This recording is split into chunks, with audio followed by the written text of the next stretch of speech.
অভিষেক ইনিংসে আপনি ব্যাটিংটা দারুণ করেছিলেন। বিশ্বকাপে আপনার কাছ থেকে ওরকম ইনিংস আশা করেছিল টিম ম্যানেজমেন্ট। হয়তো আপনি সেটা পারেননি। ব্যাটিংটায় কতটুকু উন্নতি করেছেন?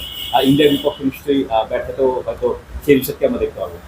চেষ্টা করছি যে প্রতিদিন ব্যাটিং 1% 2% ইমপ্রুভ করার। তো আশা করা যায় ইনশাআল্লাহ সামনে যত দিন যাবে তো নিজেকে আরো ডেভেলপ করার।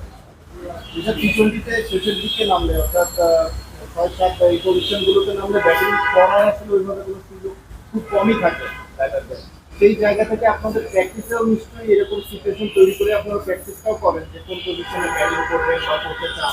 এরকম কোনো ইচ্ছা বা এরকম বিষয় নিয়ে কোচদের সঙ্গে আলাপ আলোচনা থাকে আপনার ব্যাটিং পজিশন বা আমরা প্র্যাকটিস করতেছি পারপাসলি অবশ্যই প্র্যাকটিস করতেছি যে কে কোন পজিশনে ব্যাটিং করবে বা কে কখন নামবে বা কে কোন নাম্বার ব্যবহার ব্যাটিং করতেছে আমরা ওইসব নিয়ে পারপাসলি প্র্যাকটিস করতেছি। তো আশা করা যায় ইনশাল্লাহ আগে থেকে বেটার হবে।